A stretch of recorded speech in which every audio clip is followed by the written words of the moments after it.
만약 당신의 딸이 어딘가 믿음직스럽지 못해 보이는 남자를 제 남편 될 사람이에요 라며 데려온다면 어떻게 생각하시겠습니까?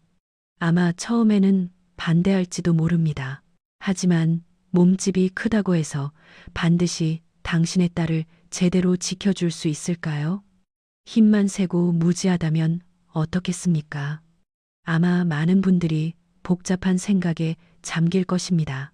그만큼 진정한 강함이란 겉모습만으로 판단할 수 있는 것이 아니기 때문입니다. 오늘 이야기의 주인공은 러시아에서 체격 좋고 강한 남성들 틈에서 살아온 여성입니다. 하지만 그녀는 거듭되는 실망스러운 연애 끝에 깨닫게 됩니다. 내가 찾던 강함은 근육이 아니었구나. 그러던 중 만난 평범해 보이는 한국인 남자. 그의 눈빛 하나에 그녀는 남은 인생을 그에게 맡기기로 결심했다고 합니다. 그럼 시작하겠습니다. 안녕하세요. 제 이름은 이리나 볼코바입니다. 저는 러시아의 볼고그라드에서 태어나고 자랐습니다. 체격 좋고 누가 봐도 남자다운 아버지 밑에서 자라면 남자에 대해 얼마나 많은 잔소리를 듣게 되는지 아시나요? 약한 남자는 절대로 안 된다는 말을 수백 번도 더 들었습니다.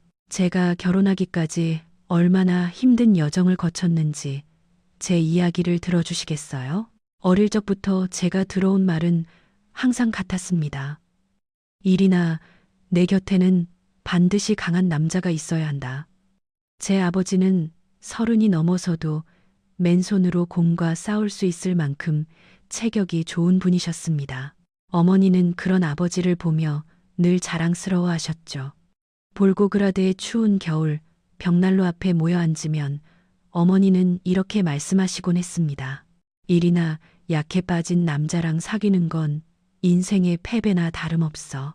그런 사람은 너 자신도 지키지 못한단다. 저는 그 말을 진리처럼 받아들였습니다. 동네 아이들과 놀 때도 항상 덩치 큰 남자 아이들만 쳐다봤습니다. 학교에서는 체육 시간에 누구보다 빨리 달리고 멀리 뛰는 남자 아이들이 인기 최고였습니다. 그들 앞에서 소녀들은 환호성을 질렀고 저도 그중 하나였습니다. 몸집이 작고 말이 없는 남자아이들은 자연스럽게 무시당했습니다. 16번째 생일, 아버지는 제게 작은 목걸이를 선물하며 말씀하셨습니다. 이리나, 내 남편 될 남자는 반드시 이 아빠의 허락을 받아야 한다. 약한 녀석은 절대 용납 못해. 그 말씀에 저는 고개를 끄덕였습니다. 그것이 옳다고 믿었기 때문입니다. 고등학교를 졸업하고 대학에 갔을 때 처음으로 진짜 남자라고 생각되는 미아이를 만났습니다. 그는 레슬링 선수 출신으로 어깨는 문을 가릴 만큼 넓었습니다. 처음에는 그런 모습이 든든하게 느껴졌습니다. 하지만 시간이 지날수록 그의 진짜 모습이 드러나기 시작했습니다. 사소한 일에 화를 내고 술만 마시면 난폭해지는 것이었습니다. 한 번은 제가 친구와 통화하는 것을 오해해서 테이블을 주먹으로 내리친 적도 있었습니다. 그날 저는 처음으로 생각했습니다. 이게 정말 강한 남자일까? 미하일과 헤어진 후에도 비슷한 유형의 남자들을 만났습니다. 세르게이는 군인 출신으로 규율이 엄격했고 드미트리는 경찰관으로 늘 자신의 권위를 과시했습니다. 그들에게는 공통점이 있었습니다. 겉은 강해 보였지만 내면은 불안정했습니다. 자존심이 상하면 버럭 화를 냈고 작은 일에도 분노를 터뜨렸습니다. 그들과의 데이트는 늘 불안했습니다. 언제 터질지 모르는 시한폭탄 같았기 때문입니다. 28번째 생일을 앞두고 저는 연애에 완전히 지쳐버렸습니다. 강한 남자라는 환상이 산산조각 나는 순간이었습니다. 겉으로 보이는 힘과 진정한 강함은 다르다는 것을 깨달은 것입니다. 그리고 마침내 결심했습니다. 이제 연애는 그만. 차라리 평생 혼자 살자. 그 무렵 저는 새로운 직장을 찾고 있었습니다. 우연히 카페 아로마라는 국제적인 프랜차이즈의 채용 공고를 보게 되었습니다. 커피를 좋아했던 제게는 안성맞춤인 기회처럼 보였습니다. 면접을 보고 바로 채용되어 러시아 지사의 마케팅부에서 일하게 되었습니다. 회사에 들어가면 뭔가 다를 줄 알았습니다. 평범한 회사원이라면 좀 더 교양 있고 세련되지 않았을까 기대했습니다. 하지만 현실은 달랐습니다. 특히 남자 동료들은 여전했습니다. 회의 중에 의견이 맞지 않으면 언성을 높였고 자기 의견만 밀어붙이려 했습니다. 한 번은 페트로프 부장님이 마케팅 전략에 동의하지 않는다는 이유로 책상을 내리치는 것을 보았습니다. 그 순간 미하일과의 기억이 떠올랐습니다. 결국 어딜 가나 똑같구나 싶었습니다. 혼자 점심을 먹는 것이 일상이 되었습니다. 동료들과 어울리는 것보다 창가 자리에 앉아 책을 읽는 것이 더 좋았습니다. 그러던 어느 날 페트로프 부장님이 다가와 말했습니다. 이리나 씨, 왜 항상 혼자야? 회사에 괜찮은 총각들이 얼마나 많은데. 저는 정중하게 미소 지으며 대답했습니다. 지금은 일에 집중하고 싶습니다. 실제로는 남자에 대한 기대를 완전히 버린 상태였습니다. 강한 남자와 사귀어라라는 부모님의 가르침은 이제 머릿속에서 지워버린 지 오래였습니다. 사랑보다 일이 더 중요해진 것입니다. 매출을 올리고 새로운 마케팅 전략을 세우는 것, 그것이 제 삶의 전부가 되었습니다. 어느 날 사무실에서 야근을 하고 있는데 팀장님이 갑자기 찾아왔습니다. 이리나, 내일부터 한국에서 컨설턴트가 와. 자네가 통역도 잘하니 그 사람 담당 좀 맡아주지 않겠나? 저는 별 생각 없이 동의했습니다. 어차피 회사 일이니까요. 그리고 솔직히 말하면 외국인과 일하는 것이 러시아 남자들과 일하는 것보다 스트레스가 덜할 것 같았습니다. 그날 밤 집에 돌아와 침대에 누웠을 때 문득 궁금해졌습니다. 한국에서 오는 컨설턴트는 어떤 사람일까? 또 다른 러시아 남자들처럼 자기 목소리만 큰 사람일까? 아니면 조금은 다를까? 하지만 이내 그런 생각을 지워버렸습니다. 어차피 비즈니스 관계일 뿐, 연애를 포기한 제게 남자는 그저 동료일 뿐이었습니다. 다음 날 아침, 저는 평소보다 조금 더 신경 써서 옷을 골랐습니다. 외국인을 맞이하는 첫 업무였기 때문입니다. 사무실에 일찍 도착해서 회의실을 정리했습니다. 시계는 9시를 가리키고 있었습니다. 곧 그가 올 시간이었습니다. 회의실 문이 열리고 한 남자가 들어왔습니다. 그는 제가 상상했던 것과는 전혀 달랐습니다. 러시아 남자들처럼 크고 위압적인 체격이 아니었습니다. 오히려 단정하고 차분한 인상이었습니다. 그의 이름은 박민준이었습니다. 안녕하세요, 이리나 씨. 만나서 반갑습니다. 그의 첫인사가 왠지 모르게 신선하게 느껴졌습니다. 그리고 그때는 아직 몰랐습니다. 이 만남이 제 인생을 완전히 바꿔놓게 될 줄은. 박민준 씨와의 첫 회의는 제 예상과 전혀 다른 방향으로 흘러갔습니다. 그는 자리에 앉자마자 노트북을 켜고 우리 회사의 매출 그래프를 띄웠습니다. 어떤 감정도 싣지 않고 오직 사실만을 이야기하는 그의 목소리는 차분했습니다. 지난 3개월간 러시아 지사의 매출은 20% 하락했습니다. 원인을 찾아야 합니다. 회의실에 있던 팀장과 페트로프 부장은 서로 얼굴을 쳐다봤습니다. 보통 이런 상황에서 러시아 남자들은 자기 책임이 아니라고 소리치거나 변명을 늘어놓기 바쁩니다. 하지만 민준 씨는 그저 문제를 지적할 뿐이었습니다. 비난이나 질책은 없었고 오직 해결책을 찾기 위한 접근이었습니다. 통역을 맡은 저는 민준 씨의 말을 러시아어로 옮기면서 그의 말투와 태도가 계속 신경 쓰였습니다. 회의가 끝나고 사무실로 돌아가는 길에 페트로프 부장이 투덜거렸습니다. 저 가냘픈 동양인이 뭘 할 수 있겠어. 우리 러시아 시장은 다르다고. 그 말에 저는 아무 대답도 하지 않았습니다. 하지만 마음속으로는 민준 씨의 분석이 정확하다고 생각하고 있었습니다. 다음 날부터 민준 씨와 함께 시내 곳곳의 매장을 방문하기 시작했습니다. 그는 언제나 정시에 호텔 로비에서 기다렸습니다. 단 한 번도 늦은 적이 없었습니다.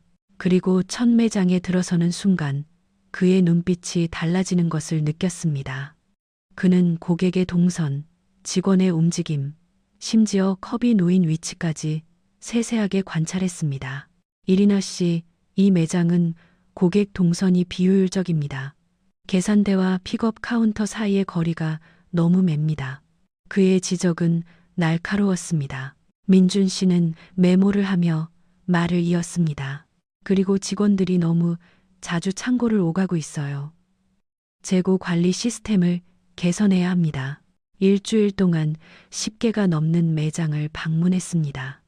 매일 아침 9시부터 저녁 7시까지 민준 씨는 단 한 번도 불평하지 않았습니다. 추운 겨울 날씨 속에서도 그는 묵묵히 자신의 일에 집중했습니다. 그리고 저는 그런 모습을 지켜보며 이상한 감정이 싹 트는 것을 느꼈습니다. 2주 차가 시작되었을 때 민준 씨는 전체 회의를 소집했습니다. 그가 준비한 프레젠테이션은 충격적이었습니다. 그는 우리가 당연하게 여겼던 모든 운영 방식에 의문을 던졌습니다. 현재의 물류 시스템은 비효율적입니다. 창고에서 매장까지의 배송 경로를 재설계하면 비용을 15% 절감할 수 있습니다. 그의 말에 회의실은 침묵에 휩싸였습니다. 페트로프 부장이 가장 먼저 언성을 높였습니다. 그게 말처럼 쉬운 일인 줄 아나. 러시아는 한국이 아니야. 민준 씨는 잠시 침묵했지만 이내 차분한 목소리로 대답했습니다. 어렵다는 것은 알고 있습니다. 하지만 불가능하지는 않습니다. 그리고 그는 페트로프 부장의 눈을 똑바로 보며 말했습니다. 만약 변화를 두려워한다면 경쟁에서 이길 수 없습니다. 그 순간 저는 민준 씨에게서 이전과는 다른 힘을 느꼈습니다. 큰 소리로 외치거나 주먹을 휘두르는 힘이 아니었습니다. 오히려 조용하지만 단호한 내면에서 뿜어져 나오는 힘이었습니다. 그는 페트로프 부장의 반발에도 전혀 동요하지 않았습니다. 회의가 끝난 후 저는 용기를 내어 민준 씨에게 다가갔습니다. 오늘 저녁에 시간 있으세요? 러시아 음식을 소개해 드리고 싶은데. 제 제안에 민준 씨는 순간 놀란 듯한 표정을 지었지만 이내 미소 지으며 고개를 끄덕였습니다. 좋습니다. 러시아 음식에 관심이 많았어요. 그날 밤 우리는 모스크바 강변에 있는 전통 레스토랑에 앉아 있었습니다. 보르시, 블리니, 그리고 물론 보드카까지. 저는 러시아의 식문화에 대해 열심히 설명했습니다. 민준 씨는 흥미롭게 들으며 이따금 질문도 했습니다. 대화가 무르익자 저는 자연스럽게 개인적인 이야기로 화제를 옮겼습니다. 민준 씨는 한국에 여자친구 있으세요? 제 질문에 그는 조금 당황한 듯한 표정을 지었습니다. 하지만 이내 솔직하게 대답했습니다. 아니요, 없습니다. 일에 집중하다 보니 연애할 시간이 없었네요. 그의 대답에 저는 마음속으로 안도했습니다. 왜 이런 질문을 했을까? 그저 외국인에 대한 호기심이겠지. 라고 스스로에게 되물었습니다. 민준 씨는 자신의 이야기를 해주었습니다. 그는 서울 변두리의 가난한 집에서 자랐고 죽을 힘을 다해 공부해 대학에 들어가 경영학을 전공했다고 했습니다.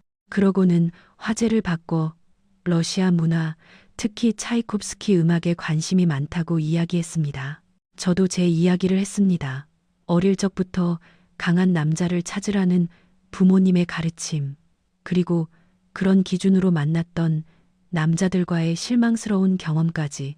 민준 씨는 진지하게 들어주더니 이렇게 말했습니다.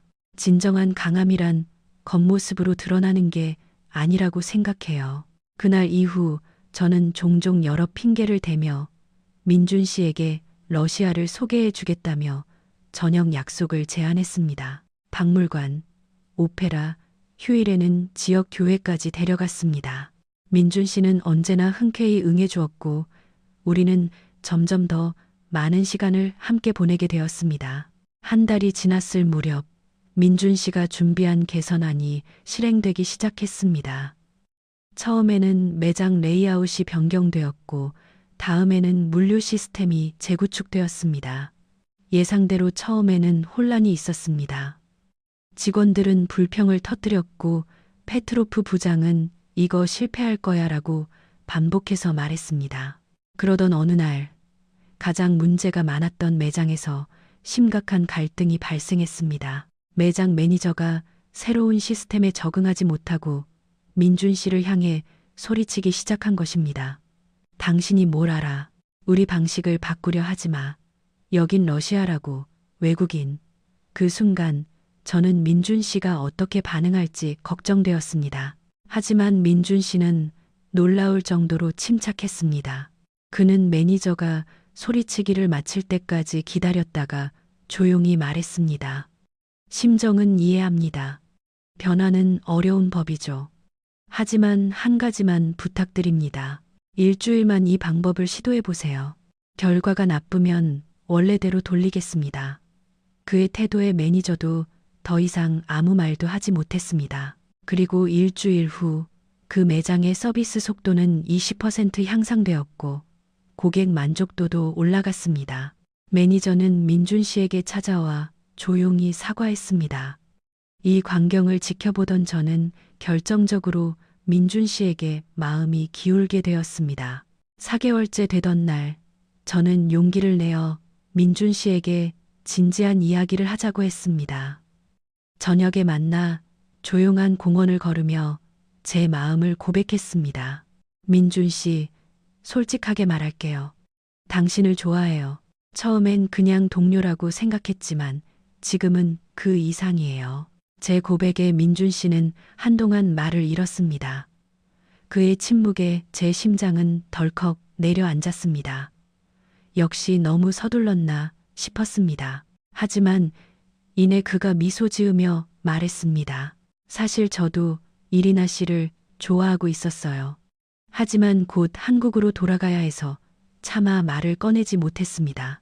그의 고백은 기뻤지만 동시에 현실적인 문제가 닥쳐왔습니다. 그는 곧 한국으로 돌아가야 합니다. 장거리 연애가 과연 가능할까? 서로 다른 문화, 언어, 환경 속에서 우리 관계가 지속될 수 있을까?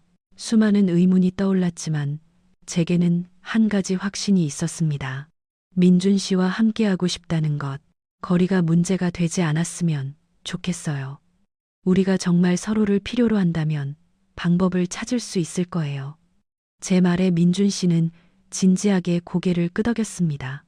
그날 밤, 우리는 서로에 대한 마음을 확인하고 앞으로의 계획을 세웠습니다. 페트로프 부장을 비롯한 회사 동료들은 우리 관계를 알게 되자 여러 가지 반응을 보였습니다. 외국인이라니 그것도 약해 보이는데? 좋은 생각 아니야. 러시아 남자다운 듬직함이 없잖아. 그냥 이용당하는 거 아니야? 그런 말들이 귓가에 맴돌았습니다. 하지만 저는 더 이상 그들의 의견에 흔들리지 않았습니다. 민준 씨와의 관계는 제가 이제껏 알던 어떤 연애와도 달랐습니다. 그는 자신의 감정을 솔직하게 표현했고 제 의견을 항상 존중해 주었습니다. 우리는 종종 의견 차이로 토론했지만 그는 단 한 번도 언성을 높이거나 화를 내지 않았습니다. 오히려 차분하게 대화를 이어갔고 때로는 자신의 의견을 바꾸기도 했습니다. 그리고 반년, 처음부터 계획되었던 6개월이 지나고 민준 씨의 프로젝트는 큰 성공을 거두었습니다. 매출은 30% 이상 상승했고 직원들의 만족도도 높아졌습니다. 페트로프 부장마저 마지못해 민준 씨의 성과를 인정했습니다. 하지만 그와 동시에 슬픈 소식이 전해졌습니다. 민준 씨의 러시아 파견이 끝나고 그는 한국으로 돌아가야만 했습니다. 마지막 날 우리는 모스크바 강변을 걸었습니다. 이별의 시간이 다가올수록 제 마음은 무거워졌습니다. 저는 민준 씨의 손을 꼭 잡고 말했습니다. 민준 씨, 정말 사랑해요. 우리 관계가 여기서 끝나지 않았으면 좋겠어요. 민준 씨는 제 눈을 바라보며 대답했습니다. 저도 이리나를 사랑해요. 거리가 우리를 갈라놓게 두지 않을 겁니다. 그리고 우리는 앞으로의 계획을 세웠습니다. 장거리 연애를 시작하고 서로의 나라를 오가며 만나기로 한 것입니다. 쉽지 않은 길이라는 것을 알았지만 민준 씨와 함께라면 가능할 것 같았습니다.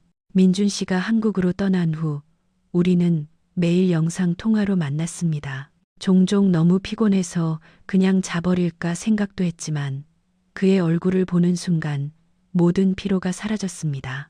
3개월 후 민준 씨가 휴가를 내어 러시아로 와주었습니다. 그리고 다시 3개월 후에는 제가 처음으로 한국을 방문했습니다. 서울은 제가 상상했던 것보다 훨씬 아름다운 도시였습니다. 민준 씨는 자신의 가족을 소개해 주었고 그의 부모님은 저를 따뜻하게 맞아주셨습니다. 언어의 장벽은 있었지만 그분들의 진심은 충분히 전해졌습니다. 한국에서의 2주는 눈 깜짝할 사이에 지나갔고 다시 러시아로 돌아오는 비행기 안에서 저는 결심했습니다. 민준 씨와 함께하는 인생을 꿈꾸자고 1년간의 장거리 연애 끝에 저는 큰 결단을 내렸습니다. 한국으로 이주해서 민준 씨와 결혼하기로 한 것입니다. 부모님께 이 소식을 전했을 때 그분들의 반응은 예상대로였습니다. 러시아 남자도 아니고 한국 남자랑 결혼을 하겠다고. 아버지의 목소리는 노기등등했습니다. 하지만 이번에는 저도 물러서지 않았습니다. 아빠, 민준 씨는 제가 만난 사람 중에 가장 강한 사람이에요. 말로는 설명할 수 없지만 정말이에요. 자식이기는 부모 없다고 하던가요. 제가 고집을 꺾지 않자 마침내 부모님도 저를 말리는 것을 포기하셨습니다. 그리고 저는 한국행 비행기에 몸을 실었습니다. 새로운 인생을 향한 첫걸음이었습니다. 한국행 비행기 안에서 저는 창밖을 바라보며 새로운 삶에 대한 기대와 불안이 뒤섞인 감정을 느꼈습니다. 1년간의 장거리 연애의 끝이자 새로운 도전의 시작이었습니다. 시차, 거리, 문화적 차이, 그 모든 것을 극복하고 마침내 민준 씨의 나라로 향하는 도전이었습니다. 아버지는 제가 떠나기 전날까지도 그 동양놈이랑 살면 후회할 거다라고 말씀하셨습니다. 인천공항에 도착하자 민준 씨는 꽃다발을 들고 기다리고 있었습니다. 그의 모습을 보는 순간 모든 불안감이 사라졌습니다. 민준 씨는 제 짐을 받아들고 차분한 목소리로 말했습니다. 드디어 왔네요. 기다렸어요. 간단한 말이었지만 그 안에 담긴 진심이 전해졌습니다. 민준 씨의 아파트는 서울 근교의 조용한 동네에 있었습니다. 작지만 깨끗하게 정돈된 공간이었습니다. 그는 제가 편안하게 지낼 수 있도록 모든 것을 준비해 두었습니다. 침대 옆에는 러시아 소설책도 몇 권 놓여 있었습니다. 그 작은 배려에 가슴이 따뜻해졌습니다. 첫 한 달은 적응의 시간이었습니다. 한국어 공부, 문화적 차이 극복, 그리고 결혼 준비까지 모든 것이 새롭고 때로는 힘들었습니다. 하지만 민준 씨는 언제나 제 곁에서 든든한 버팀목이 되어 주었습니다. 그는 한국어 학습 앱을 다운로드해 주었고 주말마다 서울의 여러 곳에 저를 데려가 주었습니다. 결혼식 당일 저는 아주 예쁜 드레스를 입었습니다. 이렇게 예쁘게 꾸민 제 모습이 낯설었지만 거울에 비친 제 모습은 참 아름답게 느껴졌습니다. 아버지는 제 모습을 보고 처음으로 눈물을 보이셨습니다. 어머니도 오지 않으려 한다며 무뚝뚝하게 말하던 모습이 아직도 선합니다. 민준 씨의 부모님은 저를 딸처럼 대해주셨습니다. 말은 완전히 통하지 않았지만 그분들의 따뜻한 미소와 손짓으로 충분히 그 마음을 느낄 수 있었습니다. 결혼식은 소박하지만 의미 있었습니다. 러시아에서 와준 제 친구 몇 명과 민준 씨의 친구들, 그리고 가족들만 참석했습니다. 제가 걱정했던 것과는 달리 모든 것이 자연스럽게 진행되었습니다. 서로 다른 언어를 쓰는 사람들이 모였지만 축복과 기쁨은 언어를 초월했습니다. 결혼식 후 우리는 신혼여행 계획을 세웠습니다.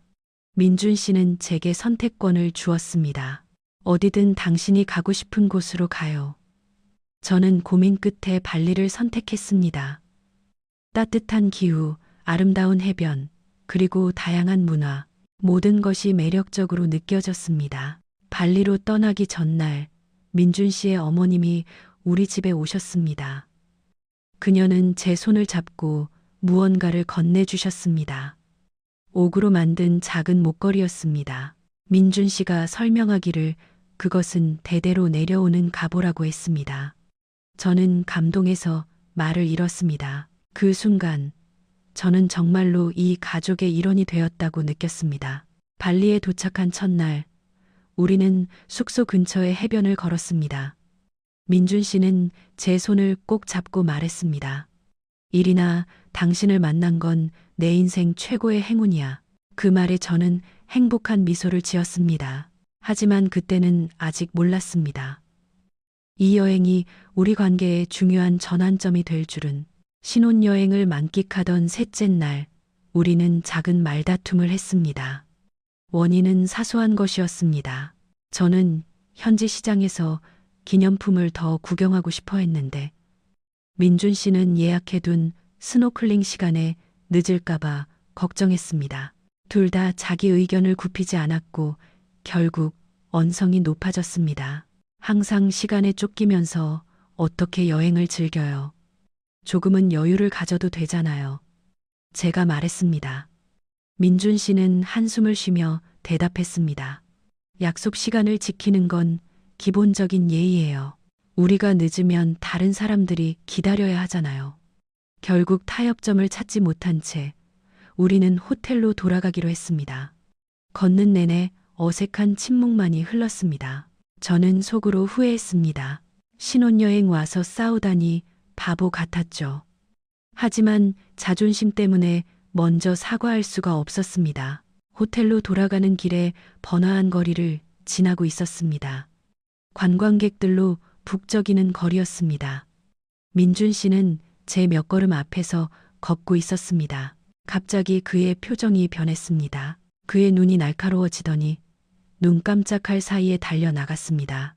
본 적 없는 표정에 저는 무척 당황했습니다. 처음에는 무슨 일이 일어났는지 상황 파악도 못한 채 그저 민준 씨를 뒤쫓았습니다. 그러자 곧 비명 소리가 들렸습니다. 저는 더욱 힘껏 달렸고 모퉁이를 돌자 믿을 수 없는 광경이 펼쳐졌습니다. 두 명의 남자가 바닥에 쓰러져 있었고 민준 씨는 한 손에 가방을 든 채 서 있었습니다. 주위에 몰려든 사람들이 박수를 치기 시작했습니다. 천천히 상황을 파악할 수 있었습니다. 민준 씨가 날치기범들을 제압한 것이었습니다. 한 외국인 여성이 민준 씨에게 다가와 가방을 건네받으며 연신 고맙다고 말했습니다. 그녀는 눈물을 글썽이며 말했습니다. 제 여권과 전 재산이 이 가방에 있었어요. 정말 감사합니다. 현지 경찰이 도착했고 날치기범들은 체포되었습니다. 경찰은 민준 씨에게 감사의 뜻을 전했습니다. 모든 상황이 정리된 후 우리는 다시 호텔로 향했습니다. 저는 아직 충격에서 벗어나지 못하고 있었습니다. 호텔 방에 도착하자마자 저는 민준 씨에게 물었습니다.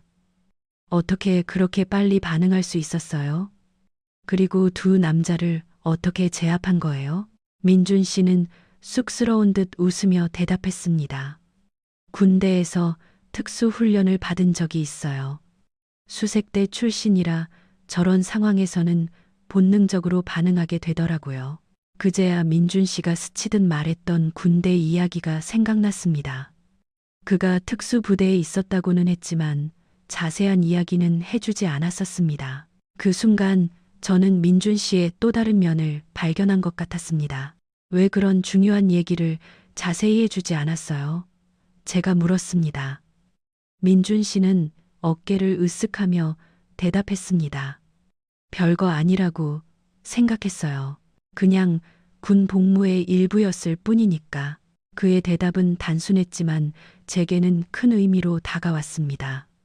민준 씨는 자신의 능력이나 과거를 과시하는 사람이 아니었습니다. 그는 그저 필요할 때 행동할 수 있는 사람이었던 것입니다. 그 순간 저는 깨달았습니다. 진정한 강함이란 무엇인지를. 그날 밤 우리는 호텔 발코니에 앉아 별을 보며 깊은 이야기를 나누었습니다. 저는 솔직하게 제 마음을 털어놓았습니다. 어릴 때부터 강한 남자라는 기준에 사로잡혀 있었어요. 하지만 실제로 만났던 강한 남자들은 모두 내면이 약했어요. 그들은 자신의 힘을 과시하기 위해 그걸 사용했죠. 민준 씨는 조용히 듣고 있다가 이윽고 말했습니다. 진정한 강함이란 자신을 과시하는 데 있는 게 아니라고 생각해요. 필요할 때 올바르게 행동하는 것. 그게 진짜 강한 게 아닐까요? 그의 말에 저는 깊이 공감했습니다. 제가 이제껏 찾아 헤맸던 것은 바로 이런 종류의 강함이었습니다. 우리는 그날의 말다툼에 대해서도 솔직하게 이야기했습니다. 서로의 관점을 이해하고 앞으로는 더 좋은 방법으로 의견 차이를 해결하자고 약속했습니다. 그리고 남은 신혼여행 동안 우리는 더욱 깊은 유대감을 쌓았습니다. 우리는 뜨거운 화해를 했습니다. 오히려 거리가 더 가까워진 것 같았습니다.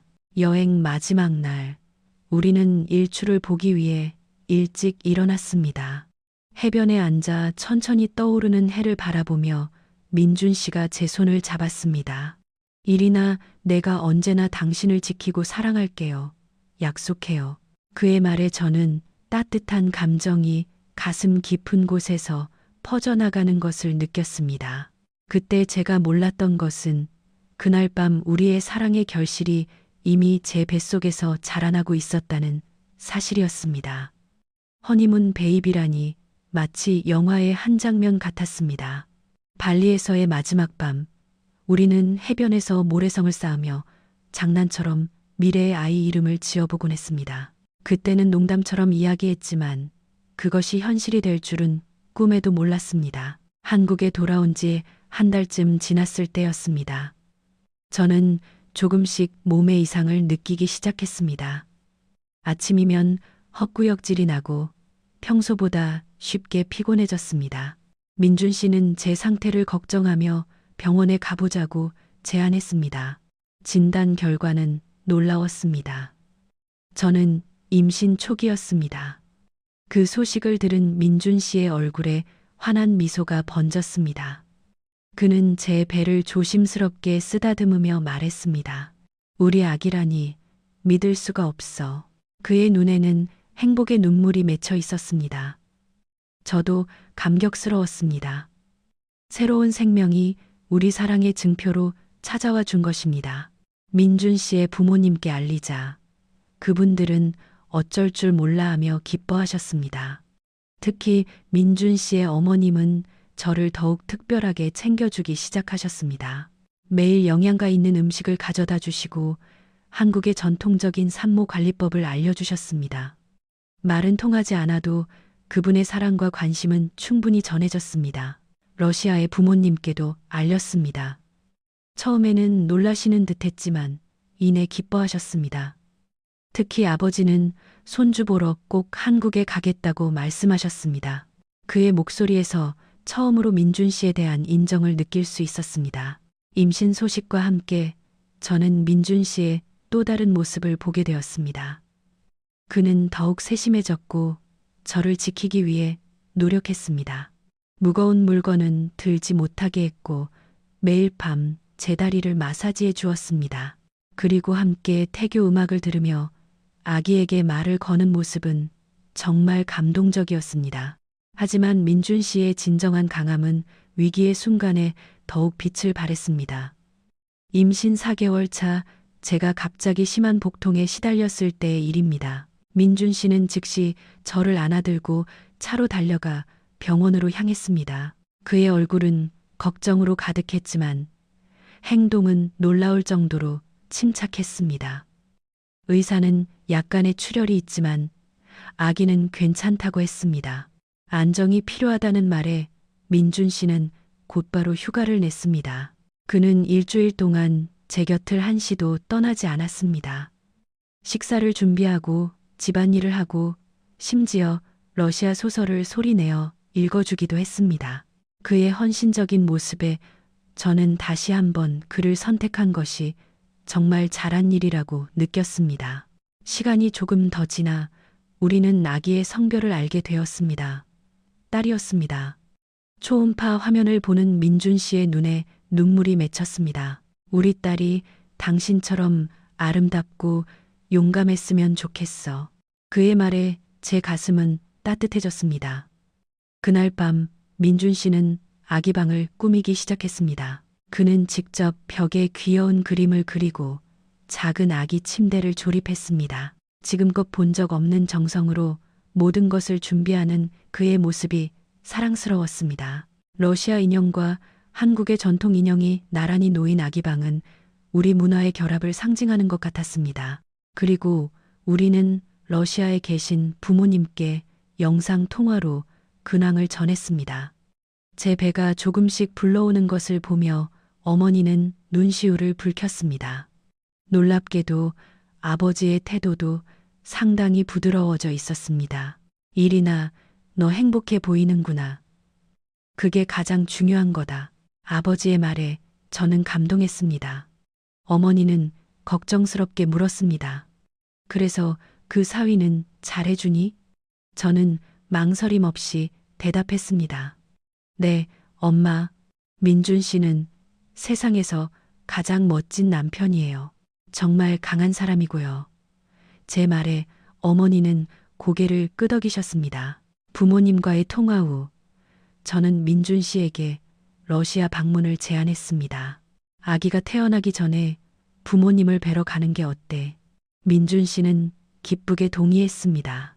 그는 언제나 제 가족과의 관계를 소중하게 생각해 주었습니다. 병원에서 진료를 받고 비행기 탑승에 대해 문의한 후 우리는 러시아의 볼고그라드로 향했습니다. 민준 씨는 비행기 안에서 러시아어 공부를 하고 있었습니다. 장인어른, 장모님께 직접 인사드리고 싶어요. 그의 노력에 저는 감동했습니다. 발음은 서툴렀지만 그가 준비한 몇 마디의 러시아어는 분명 부모님의 마음을 움직일 것이었습니다. 볼고그라드 공항에 도착하자 부모님은 이미 기다리고 계셨습니다. 어머니는 저를 힘껏 껴안았고 아버지는 민준 씨와 어색하게 악수를 나누었습니다. 집으로 향하는 차 안에서는 어색한 침묵이 흘렀지만 저는 괜찮을 거라고 생각했습니다. 우리 부모님의 집은 예전 그대로였습니다. 어머니는 우리를 위해 정성껏 음식을 준비해 주셨습니다. 보르시, 블리니, 그리고 피로시키, 오랜만에 맛보는 고향 음식이 맛있었습니다. 민준 씨는 용감하게 모든 음식을 맛보았고 특히 보르시를 맛있게 먹었습니다. 식사 후 아버지는 민준 씨에게 보드카를 권했습니다. 러시아의 전통에서는 이것이 일종의 시험이었습니다.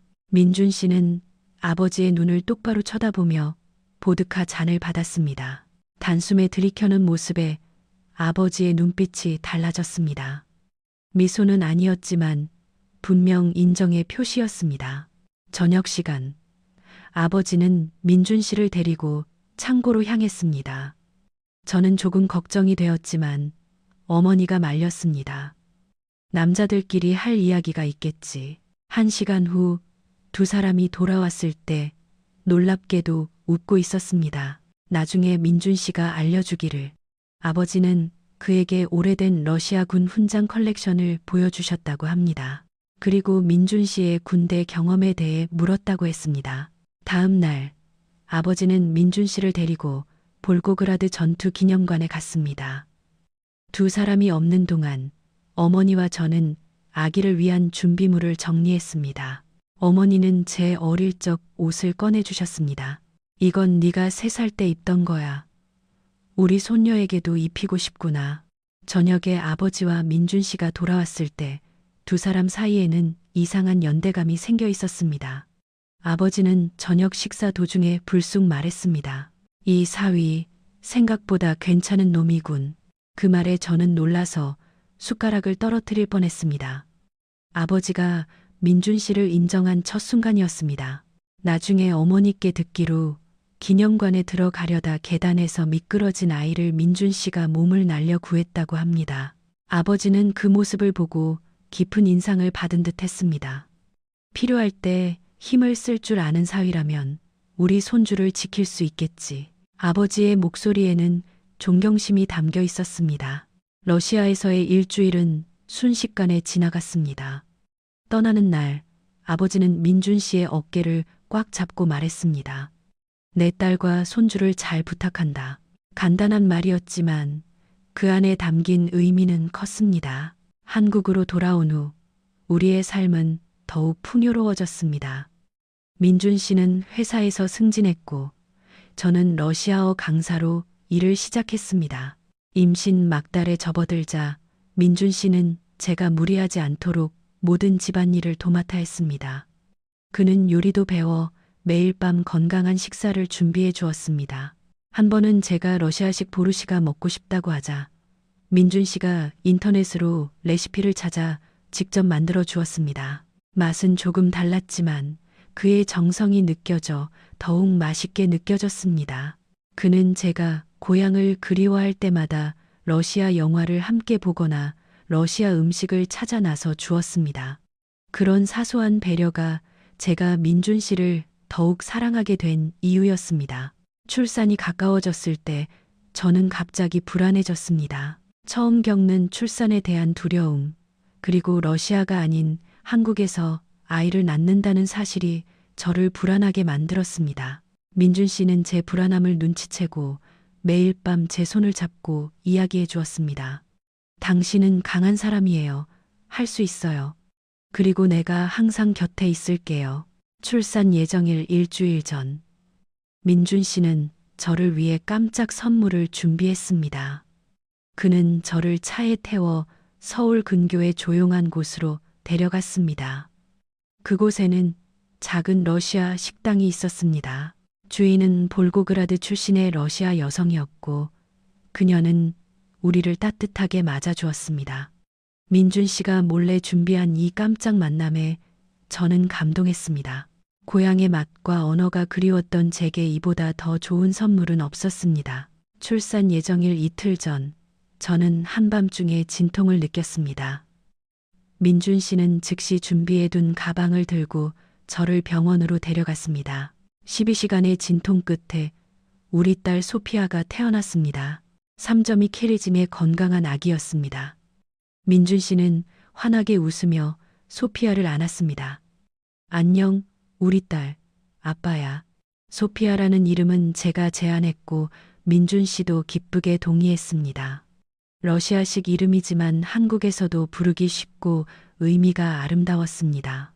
지혜라는 뜻의 소피아는 우리 두 문화를 잇는 달이 같았습니다. 산후조리 기간 동안 민준 씨와 그의 어머님은 저를 정성껏 돌봐주셨습니다. 민준 씨는 회사에 육아휴직을 신청하고 한 달 동안 제 곁에 있어 주었습니다. 그는 밤에 아기가 울면 먼저 일어나 기저귀를 갈고 제가 수유할 수 있도록 도와주었습니다. 그의 헌신적인 모습에 저는 다시 한번 그를 선택한 것이 얼마나 옳은 결정이었는지 확신했습니다. 밤에 소피아가 잠든 후 민준 씨와 저는 종종 발코니에 나가 별을 봅니다. 그는 제 손을 잡고 말합니다. 이리나, 당신을 만난 건 내 인생 최고의 행운이야. 저는 미소 지으며 대답합니다. 행운은 나에게 찾아온 거죠. 당신처럼 정말 강한 사람을 만났으니까.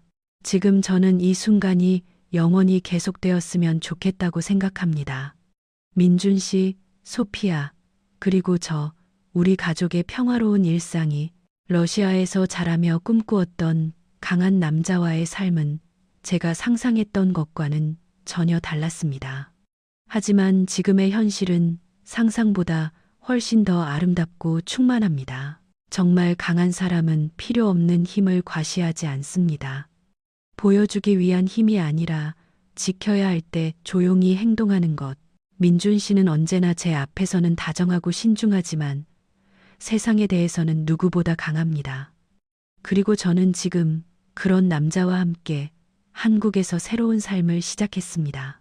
무엇과도 바꿀 수 없는 인생을요. 제 이야기 어떠셨나요? 전에는 말 못했지만 저희 아버지는 지금 손녀딸 때문에 난리가 나셨습니다.